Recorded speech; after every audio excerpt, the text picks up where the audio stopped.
Sheldon. I was just going to ask that question. So great.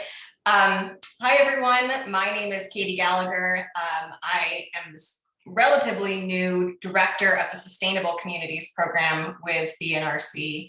And I just want to thank you all so much for being here. This is a topic that is very near and dear to my heart, and I'm really excited to be moving some of this work forward, hopefully with the help of you all.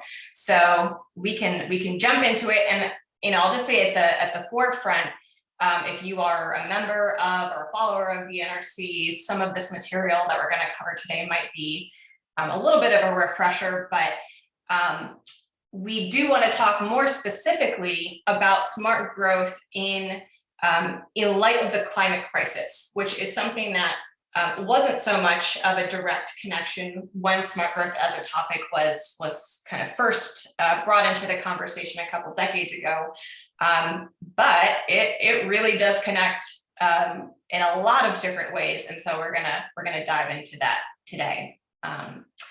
So today's agenda, first, just a quick background on what smart growth is, what it means when we say smart growth, why it's important for climate resilience, and then we're going to open up the conversation a bit more to talk about how we can achieve progress. So John and I are going to go a little bit back and forth talking about some of the policy and actions that we're looking towards this year, but we'd also really love to hear any questions or thoughts from you all. So if you're able to type them into the chat box, we'll add them into the conversation. So first, I just want to make sure we're on the same page about what we mean when we talk about smart growth. So there's a lot of different similar ways to define it, but very broadly speaking, it's shorthand for development or planning strategies that revitalize neighborhoods, protects farmland and open space and natural resources. It can help to keep housing affordable and for different types of housing needs, and it provides more transportation options. So in the images that you can see up top here, we have a neighborhood in the south end of Burlington that I used to live in, Lakeside, which is a really fantastic place to live and was created as this walkable community next to an employer that originally had a shop, and there's a park and so on. So a really great example of what this can look like. And we'll talk about more about some of these other images in a second. But ultimately, smart growth can help us lead to some really important outcomes. And those are economically prosperous communities, those that are socially equitable, so thinking about all different needs of different people, and communities that are environmentally sustainable. So what goes into this? What are the kind of ingredients of smart growth? There are 10 principles that we all generally use across the country. These were developed by the National Smart Growth America organization.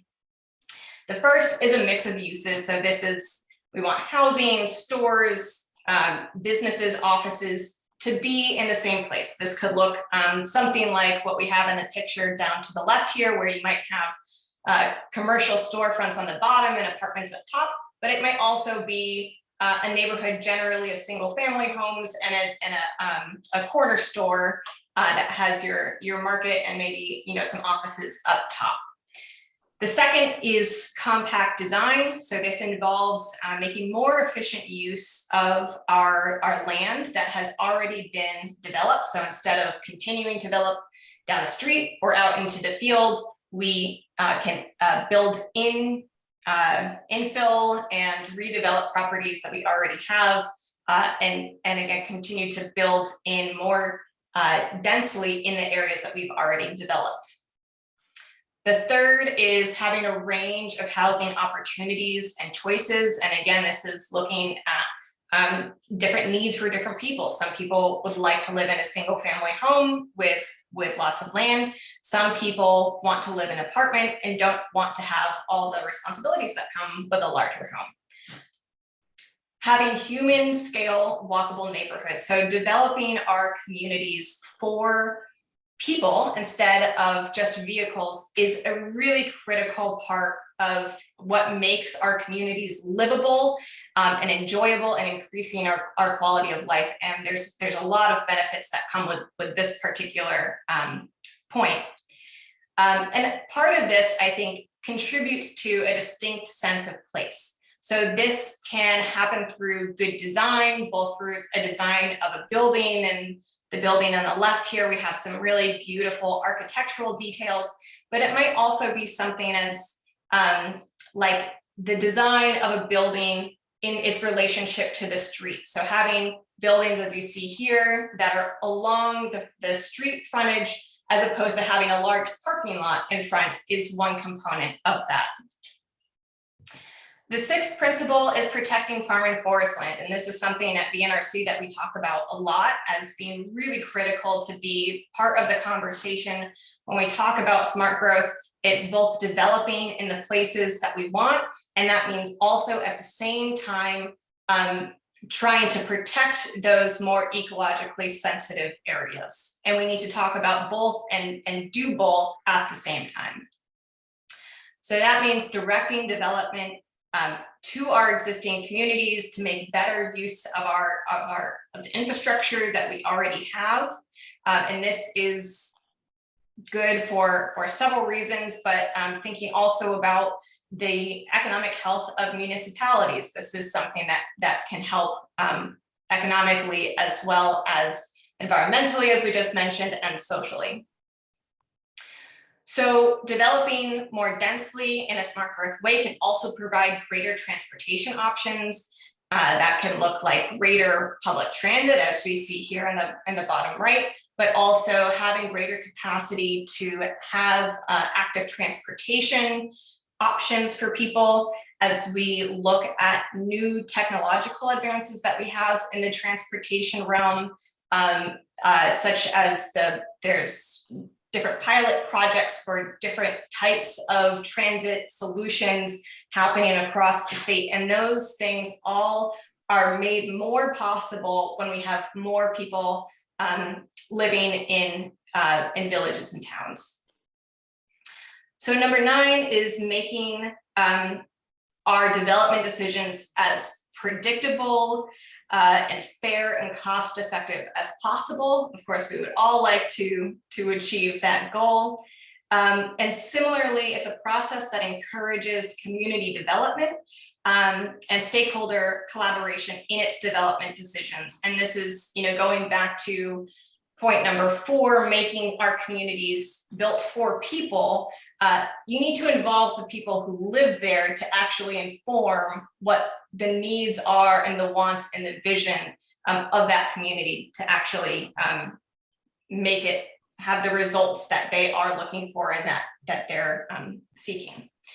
So Vermont has really been a leader in smart growth for several decades. Vermont statute includes a definition of smart growth that includes a lot of these elements already. So we, I just want to note that there's been a lot of work that has gone into this, and we are in a pretty good spot. And this is why I think Vermont is the incredible place that it is today.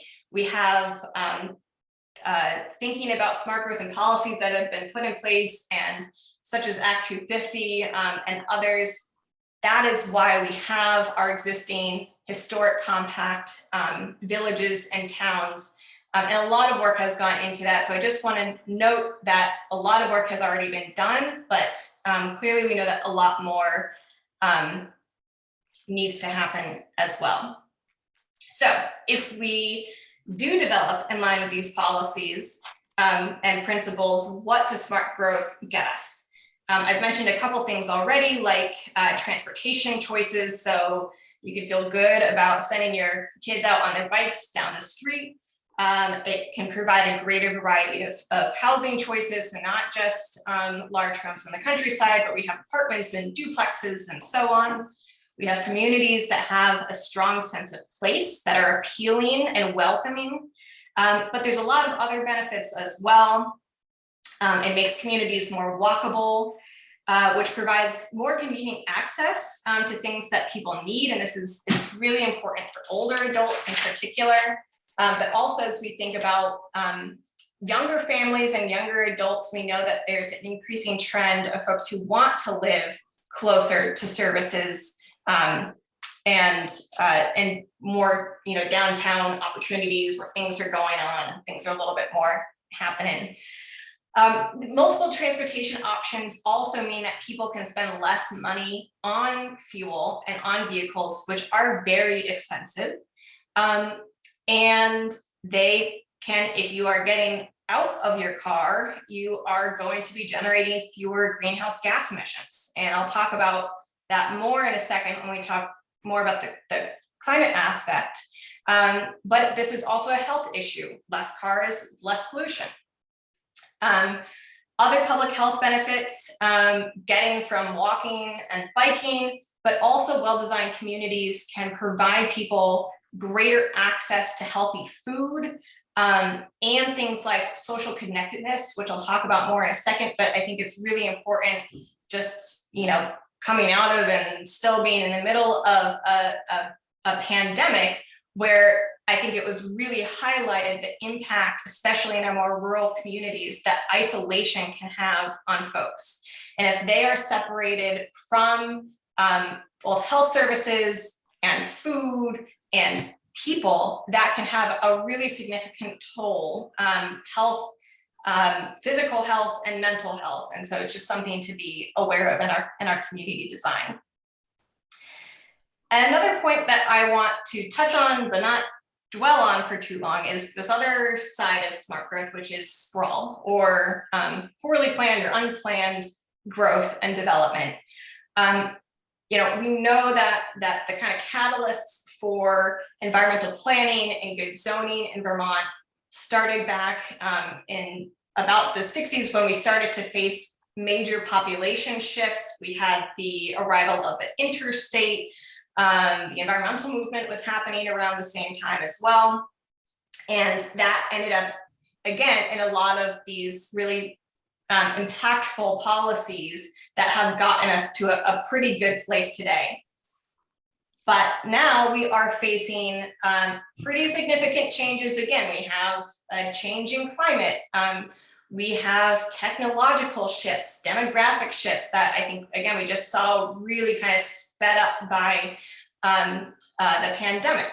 And so this, we've already seen kind of kick off a new wave of migration into the state of Vermont. And so when we talk about smart growth, the NRC often stresses the importance of developing in the right places and protecting natural resources, again, in tandem, making sure that we're doing both at the same time. But I think that this new urgency that we're facing from climate change and COVID migration has really reinforced that importance of discouraging poorly planned development in places that we don't want. So I just want to note that, I think when we talk about smart growth, it can be kind of a head nodder and like, yeah, of course we want like well-designed communities and walkable towns are fantastic. And yeah, like, right. But it's worth remembering what can happen and what has happened as a result of poorly planned development. Okay, so now I want to talk a little bit more about the specific climate benefits of smart growth. And these, again, overlap a pretty good amount with the general benefits that we see from smart growth. But just to put a finer point on it, start with natural resources. Again, we can use smart growth to guide development in a way that protects our forests and wildlife, that increases potential for carbon sequestration and other ecosystem services. We can allow for our rivers to flow freely in the way that they want, but also making sure to protect our nearby homes and infrastructure.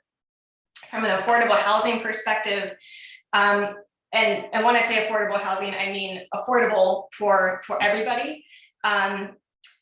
We can accommodate current and future Vermonters and their need for affordable and accessible housing by making it easier to develop in the places that we want. And this is important from a housing and a smart growth perspective, but also just thinking generally about climate resilience and adaptation.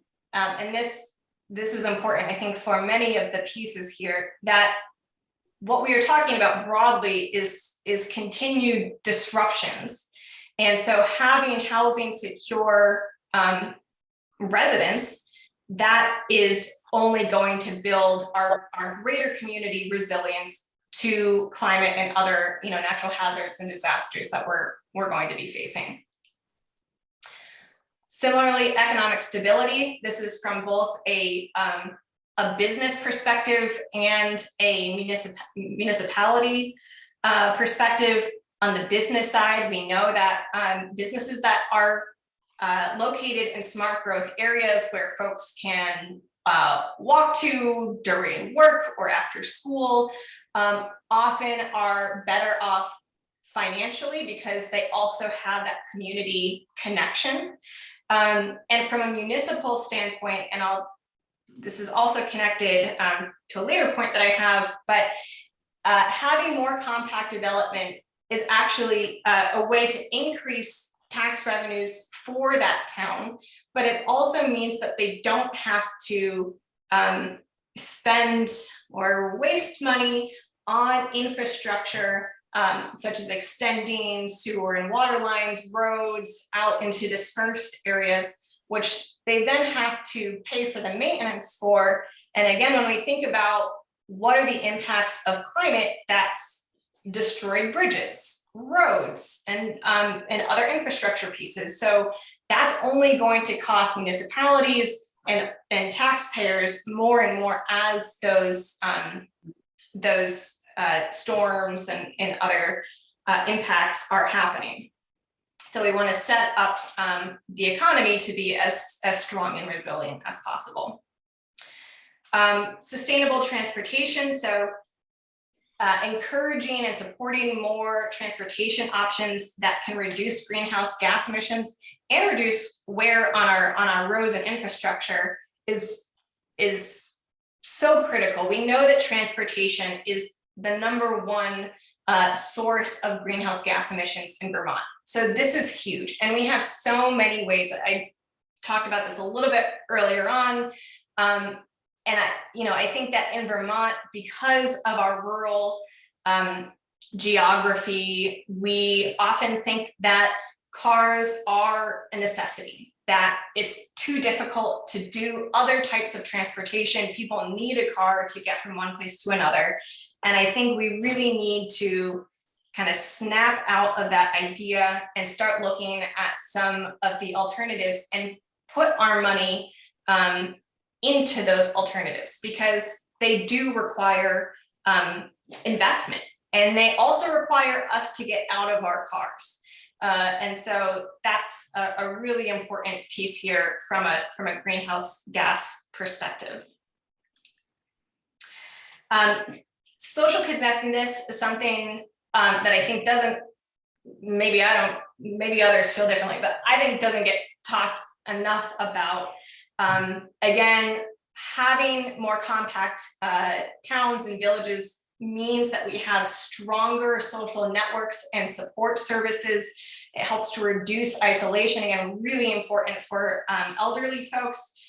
Helps to strengthen local networks, including those networks with businesses, getting food out to people, all these things that we saw come through with the pandemic, improving access to health services, and so on. Also with Irene, we saw the communication networks as something that was so important to people's immediate well-being and also longer-term ability to bounce back. And then my final point here is infrastructure resilience. So increased density allows for more efficient and resilient infrastructure, including energy supply systems. And it also improves government's ability to respond to hazards. So again, if we have broken bridges out in the middle of nowhere, it's really difficult for municipalities, especially smaller towns, to be able to respond quickly to those. And the more that those natural disasters happen and impact our infrastructure, the more and more difficult it will be for municipalities to be able to respond adequately to those challenges. So, what does the climate action plan say about smart growth? I have to say, I was personally very pleased that they called very strongly for the support of compact development and compact settlement patterns as a major need to address climate resilience and adaptation. And what the climate action plan actually says is that we need to support, and I'm reading from my notes here, that we need to support compact settlement patterns, quote, that contribute to the reduction of greenhouse gas emissions, enhance community and built environment resilience, and help conserve natural and working lands. And so there's three main strategies that the climate action plan highlights here. And these are all things that the NRC has been working on for many years and we very much support. We don't agree with every single point and suggestion that was in the plan, but we agree with most of it. And it's really exciting to be able to have this platform in recognition of the importance of smart growth and land use from a climate perspective. So the first strategy here, and there's a lot of detail in the plan, and I would encourage you to go and read it if you haven't already. So I'm just going to kind of touch on highlights here. But the first strategy is increasing investment in infrastructure. And so this is everything from water and wastewater to active transportation, so sidewalks and bike lanes, but also broadband and things like that. We are really interested in using incoming federal dollars to invest in water and wastewater infrastructure as a really key part to being able to support compact development here. The second strategy is updating governance and regulations across from local to state government here. And there's several pieces of policy that we're going to be working on in this session to address this piece. One I'll mention is doing a broader assessment of our state's designation programs, which help to support designated towns and villages with financial and technical support. But we want to just look at the programs that we already have and make sure that we're doing them in the most effective and efficient way possible. And then finally, the third strategy here is funding research and updating mapping, which is really important for land use work. One action here that the climate action plan lists out, though I could name several others that we should do, is conducting a study that can actually quantify the impact of smart growth development on greenhouse gas emissions from a vehicle miles traveled standpoint. So if you live in a smart growth area or work in a smart growth area, to what extent is that reducing your emissions versus a sprawl or dispersed area? So that's all of me talking at you for now, and I'm going to stop sharing my screen. John and I are going to have a little bit of a conversation, and again, we welcome you to add any questions or thoughts that you have into the chat box, and we would be happy to answer them.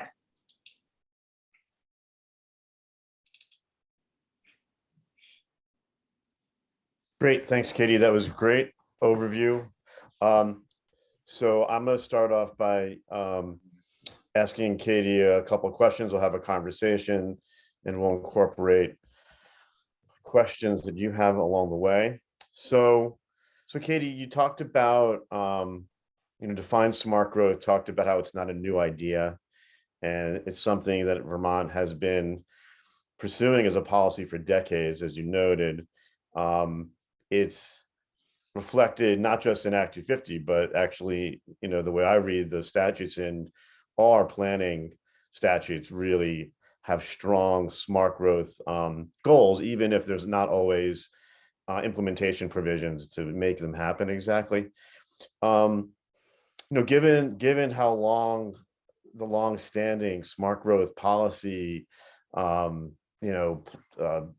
imprint in Vermont, what do you think we haven't seen more progress towards, making our communities more livable and sustainable? I know you didn't want to dwell on it, but we've seen, significant sprawl development over the last 40, 50 years.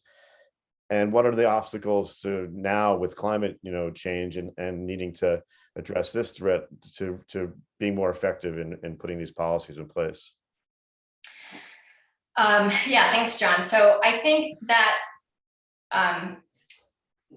two things that are related. The first is that development generally happens where it's cheaper. So especially if you are a developer, a for-profit company, it can be cheaper to go and build out in a field somewhere rather than closer to a downtown area. And part of that is because a lot of our towns, especially smaller towns, more rural areas, don't have a lot of existing infrastructure. And so that is a cost issue for developers, where it's going to be more profitable for them to build a subdivision of single family homes with septic out in a field versus having to also deal with water and wastewater capacity in a downtown location where they won't be able to build as many units. And part of that has been a zoning constraints. That's something that over the past couple of years, I think a lot of towns and planners and the state has recognized as a big barrier to developing in downtown areas, especially in relation to housing, where we've set up zones to be so specific that you can only build housing and you can only build single family homes in specific areas, and we can't have homes right next to a business, and there's all these requirements and so on. So there is a process right now that the state is helping municipalities to reform and update their bylaws that should help with some of those zoning concerns. But I think that one of the biggest issues, just in terms of money and the impact that it would ultimately have, is water and wastewater infrastructure in our downtowns and villages. Because again, it's a cost issue, but it's also a land issue. And so if a smart growth area doesn't have that infrastructure in place, that means that any new development in that area, if we want to do infill, in that area, they're going to have to deal with water and wastewater, put in a septic system in that area, which requires a certain amount of land that might not be available, or might not, be able to make the numbers work in that limited space that they're given. So it's really a barrier to infill development in those locations. And it's just an extremely expensive process that needs to happen. And so the state has programs that are able to support municipalities in expanding or updating or developing their water and wastewater systems in downtown areas. But we've also seen that state spending on these things has actually decreased in recent years. This is one of the findings of our recently released progress report on smart growth, which looks at state spending. And so this is something that the state could also be helping with, providing funding support and guidance and technical support for municipalities to increase their water and wastewater capacity and infrastructure. So maybe it's a good time just to let people know who are on the webinar, that, because of all the COVID money, because of the infrastructure money coming from the federal government and some of the COVID relief funds, there is money now to upgrade water and wastewater systems in downtown areas, and to even actually construct systems to serve some of the areas that don't have wastewater capacity now that Katie mentioned. So that's an issue I would encourage people to follow in the legislature. And as the budget gets reviewed in the legislature, VNRC and a number of other groups we want to try to take advantage of this influx of money to address some of the issues that Katie mentioned. And also, and I don't know, Katie, if you could update kind of where this is at, but for people in their own communities that want to update the bylaws to deal with some of the constraints that you mentioned, there's been for a couple of years, right, this bylaw modernization grant, right? Yep, so that's a relatively new program, but that provides funding for municipalities to update their bylaws. The state has also worked to create guides. So there's a relatively new guide called Zoning for Great Neighborhoods that also provides some really specific recommendations for how to update your zoning and bylaws to address these specific concerns. So yeah, there's a lot of really fantastic support that's out there, and we're advocating to continue supporting and increasing funding for these programs, so that municipalities have the support that they need in order to achieve these reforms. Great. So I want to shift gears a little bit and talk about the housing issue that's everybody's heard about and experiencing in Vermont. And there's definitely in communities a shortage of housing. Real estate values have gone up significantly since COVID, and with in-migration of people that we're seeing with money to basically buy property and drive up prices.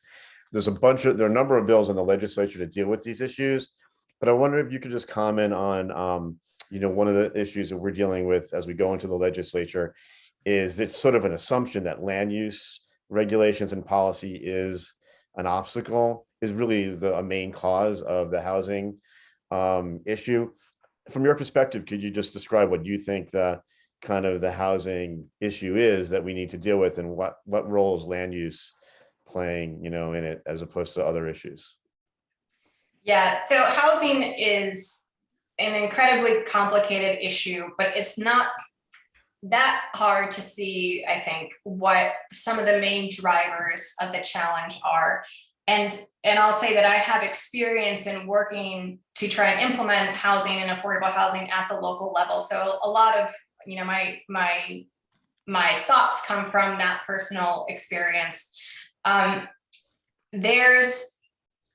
housing crisis is not a Vermont issue, right? This is a crisis across the country. So while there are some arguments that land use regulations such as Act 250 cause a significant barrier for housing development in the state of Vermont, we've not only heard from developers who have said that that's not really the case, but also we know that there are much more significant barriers to housing development in Vermont, and that are also faced across the country.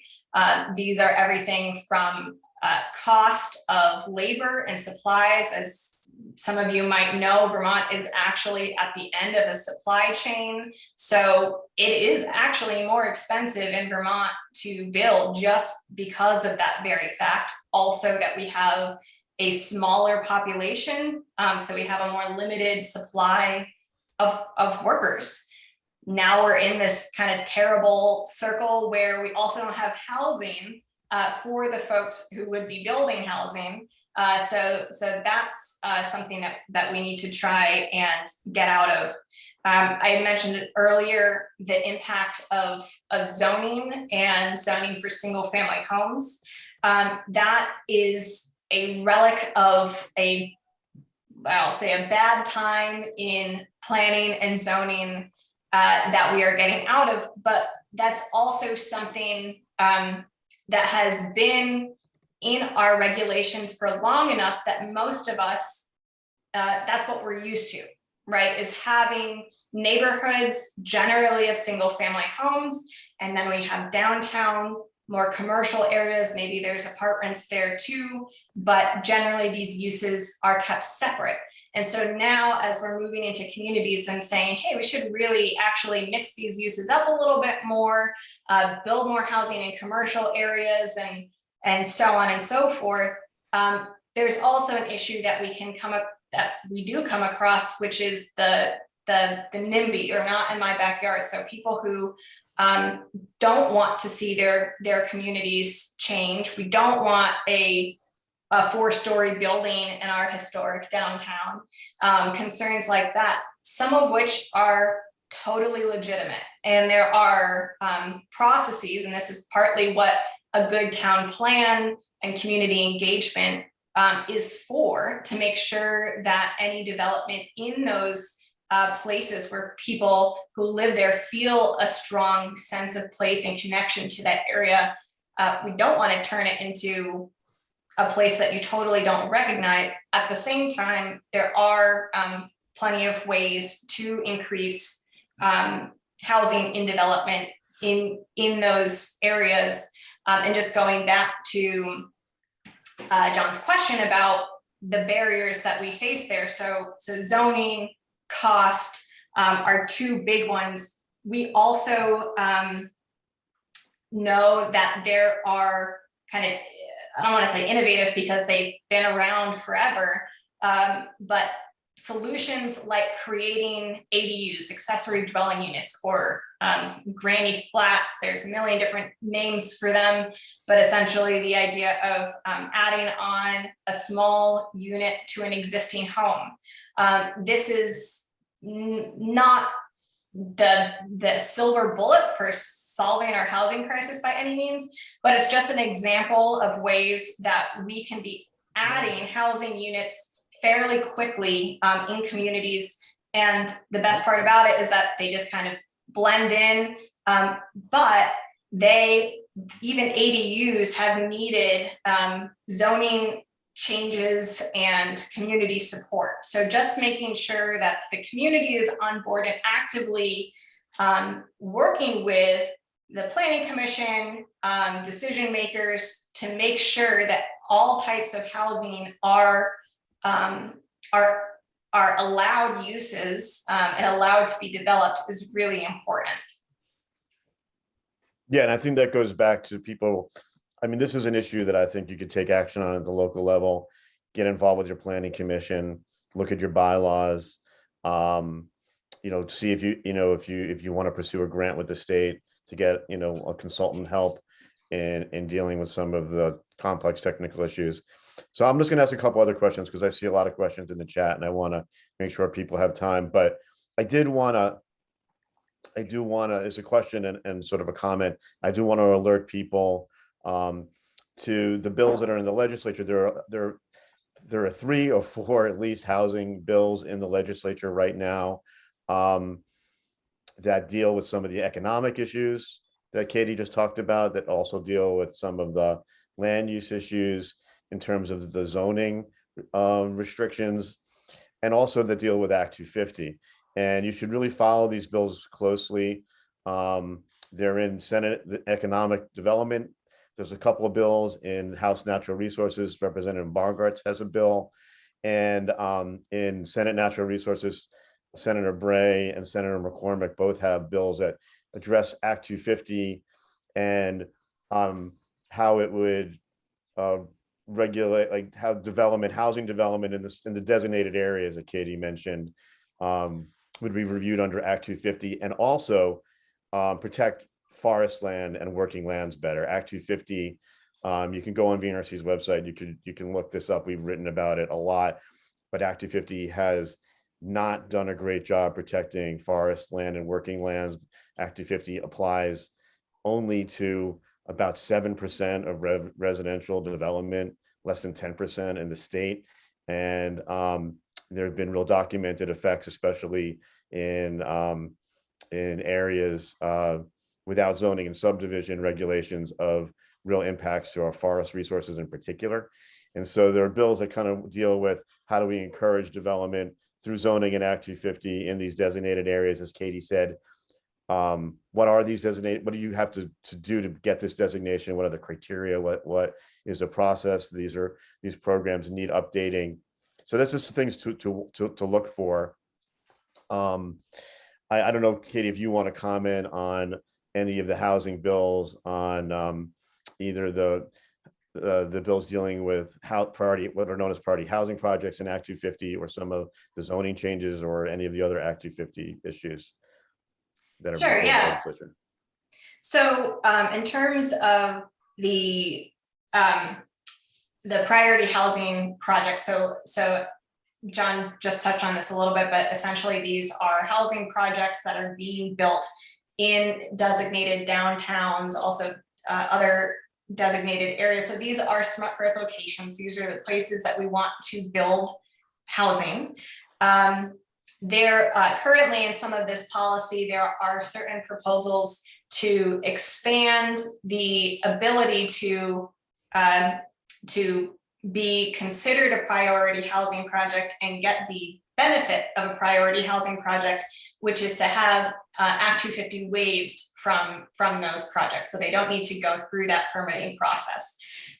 We agree that we want to support housing in these areas, make it a more streamlined process, reduce redundancies and so on. At the same time, we feel very strongly that towns also need to have the appropriate zoning and staff capacity for enforcement and implementation to make sure that we aren't just saying, sure, you can build here, and we're not going to, we don't want to close any eyes to that type of development, and make sure that those towns still have the appropriate environmental regulations in place. So that's something that we are keeping an eye on and making sure is continuing to be a part of the conversation is, yes, let's talk about how we can make it easier to build in these places, especially priority housing projects is one way to do it. There are other potential ways to make it easier as well. And those are some of the bills that John just mentioned, that particularly in the Senate Natural Resources Committee. So our ultimate goal is to make sure that we can make it easier to develop housing, to do infill development in these areas, but also making sure that towns have the appropriate measures, and again, local staff in place, which can be difficult for smaller towns that don't have zoning is, a kind of separate, larger concern. But that's a big focus of ours in the conversations moving forward for the priority housing projects and their relation to Act 250. But I'd just say that there are other ways to support housing that we should be focused on. We are focused on, and other housing partners are also looking at this year in the legislature. That includes funding to help bring rental units back online and provide money for landlords to rehab their rental units, supporting the development again of ADUs and other missing middle or infill housing in that way. One of the bills that we're working on would extend the timeline for municipal permits for builders. So if something like a COVID happens and all the materials that you were expecting to come within 3 months gets delayed for a year, you have a little bit more time to get through that process without having to start all over again. We also think that it's really important to fully fund Vermont Housing and Conservation Board. They are a really incredibly important partner for building affordable housing and building it in smart growth locations, and unfortunately have been funded under their statutory level for many, many years. And so that's an established organization that has done fantastic work, and we would like to see fund at a higher level. Right, so lots of questions in the chat. We'll get to those now. I will list the bills while Katie does a speed answering of questions. It's going to be an incredible feat to watch. I'll go look up. I know some of the bill numbers off the top of my head, but not all of them. So I'll look them up. I'll put them in the chat. And I know, Sheldon, if you want to kind of pull out some of the questions and we can start with those.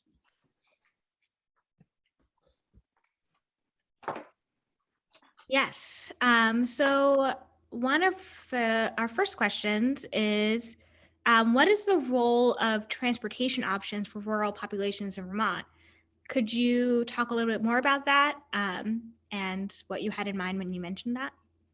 Yes, great question. And I love it because I love talking about transportation in Vermont, because it is really challenging, but I also think at the same time, there's a lot of really fantastic opportunities. And I'll say that one of my roles is helping to facilitate a coalition of partners across the state called Transportation for Vermonters. And this is looking at transportation, not just from an environmental and a climate perspective, but also a health and safety and access perspective. So that has a group that I really enjoy working with and hearing their perspectives on this issue, because they bring so many really fantastic ideas. So one example of a project that I'll give two quick examples. The first in Montpelier, there is a project that was launched last year called My Ride, which is a micro transit pilot project. So essentially the idea there is, because we have smaller populations, this is a new way to serve the transit needs of those populations by having a little bit more of kind of an Uber model. So this is on-demand transit. You have smaller vehicles. Somebody calls in and says, I need a ride from here to here, and then those vehicles are able to move people around. It's less of the traditional fixed route type of transit service. So it's aiming to be a bit more flexible. They're still working through how this works for the community. The idea being partly that different communities, especially in Vermont, we have different population sizes, different geographic layouts and needs. And so we're trying to find a little bit more of a flexible option. To give an example from a smaller town, in the Mad River Valley, a community group. So the My Ride project in Montpelier was really supported by a group of volunteers there, but it was also run by Green Mountain Transit, which was their transit provider. The Mad River Valley project, also led by a group of volunteers, did not have support from Green Mountain Transit, although they were involved in conversations. But it was the senior center in Waitsfield that really made this project happen, which was a single, it started as a single vehicle that they purchased, and then offered rides for folks who needed a ride to health services, to the grocery store, to run errands, whatever it was. And that has been an incredibly successful model in increasing access to transportation for that population. I think that one of the bigger missing pieces that will be a bit more challenging to work towards is the commuter population. And that is something that again, because of our lacking density, creates a little bit more of a challenge, but the state still does have some really fantastic programs to help with carpooling. So connecting employees to drive together to different places. And one of the major pieces that we're looking at right now in terms of transportation moving forward is what's called transportation demand management, which generally includes different types of mobility and transportation. But ultimately, the idea is that a business can implement a transportation demand management plan for their employees.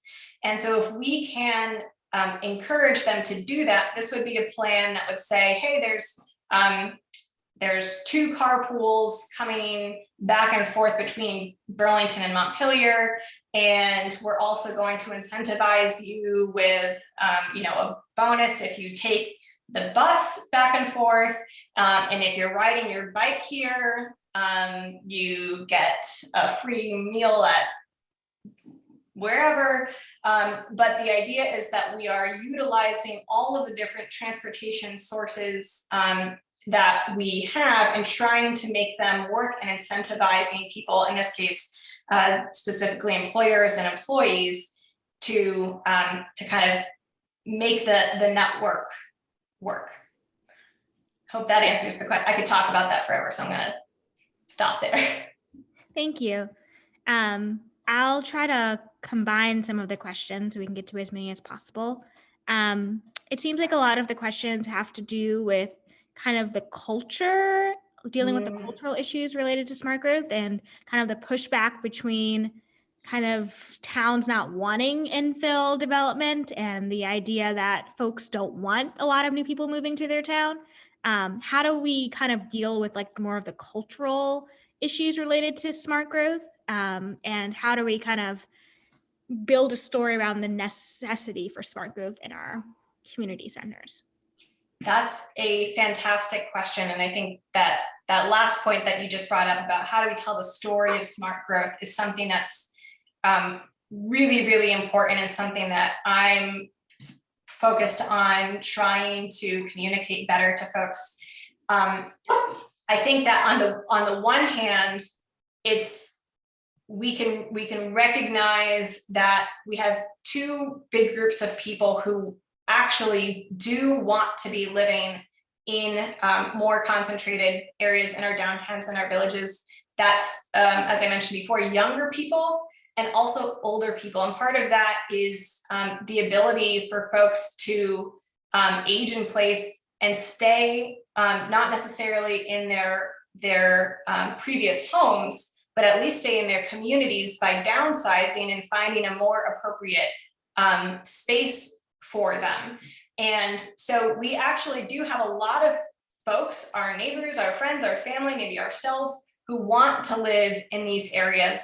And I think that as we continue to see our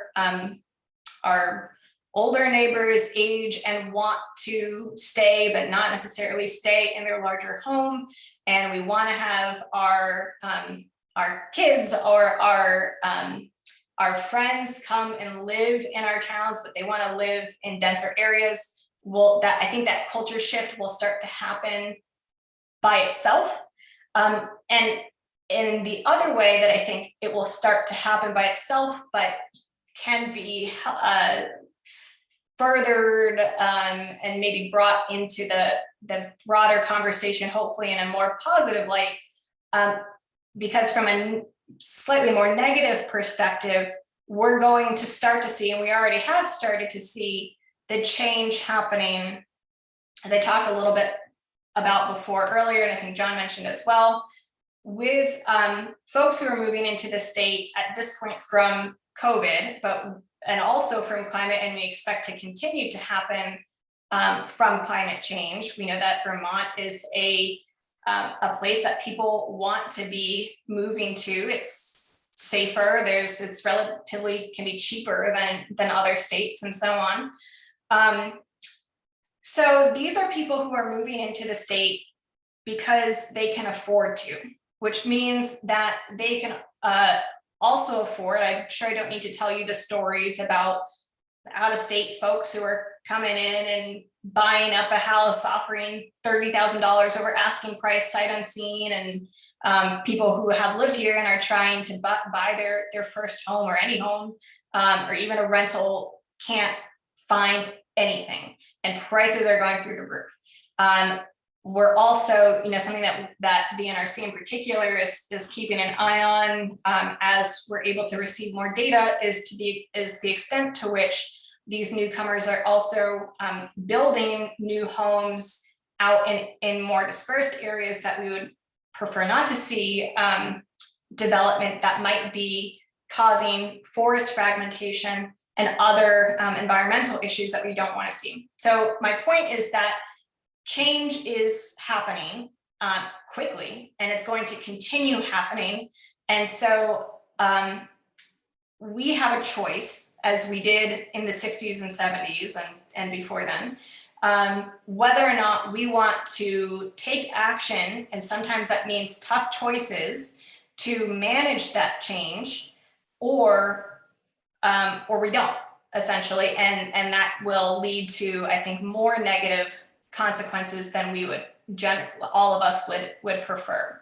So I totally understand a lot of the concerns and feel them myself, but I think that it's important for us to remember, and as we're telling the story about why smart growth is important, that we remember that change is happening. It's going to happen in the form of either a changed, slightly denser, maybe a little bit taller, maybe a little bit more crowded downtown, or it's going to happen in the form of more environmental destruction, congestion, and traffic along our highways and so on. Thank you. So very quickly before we close, could you, in like 30 seconds, give us like a couple more examples of where you see kind of like smart growth happening around the state? Oh boy, yeah. So I think that there's a lot of really great examples, and I don't. Oh geez, I don't want to pull out specific towns just because there are so many really fantastic examples, and instead I'll just say, if you look at some of the programs that are being offered by the state to support towns in their smart growth development, you can find a lot of really fantastic examples of what those look like. And if you want more specific examples, please feel free to email me. But the municipal planning grant program with the state, the downtown transportation fund, the Better Places and Better, which is new and better connections. These are all funding programs through the state that help smart growth areas to do things like create better downtown infrastructure, to enhance certain buildings or projects, create more vibrant and livable communities. And there's a lot of really fantastic examples on those websites, which I'm happy to, share, email me, but we can share them later. Really great examples of different ways that towns have started to and are working towards more and more smart growth projects. And I'll also just end with, and I appreciate everybody who's staying past our time here, that VNRC helps to facilitate a really fantastic grant program called Small Grants for Smart Growth. And these are relatively small grants that are really fantastic seed funding for any ideas or kind of catalyzing projects that communities have for helping to develop more affordable housing, sustainable transportation options, all of the things that we've talked about today. And as your communities are thinking about how to use incoming ARPA and federal funding that's coming in, this is a really great opportunity to bring that community conversation together, to tell the story of why it's important that smart growth is being prioritized here. So I would really encourage everybody to look at that grant program from VNRC and also from the state to look at different examples. but I'll leave it there because I know that I've been rambling for long enough. So Colin put in the chat a link to that, just so Thank people you, can see. Colin. And there were a lot of great questions. So maybe Sheldon, could we hold on to those questions and Mhm. I don't know, try to answer as many as we can on our website, or like so people could get those answers, at a different time, because I was really great participation in questions. We just in an hour we can't answer them all. Yes, will do. Well, thank you everyone for joining us. Thank you, Katie. Thank you, John. Look out for more emails from BNRC and BCV about more webinars to come. But thank you so much for joining us. Thank you. Yeah, thanks everybody.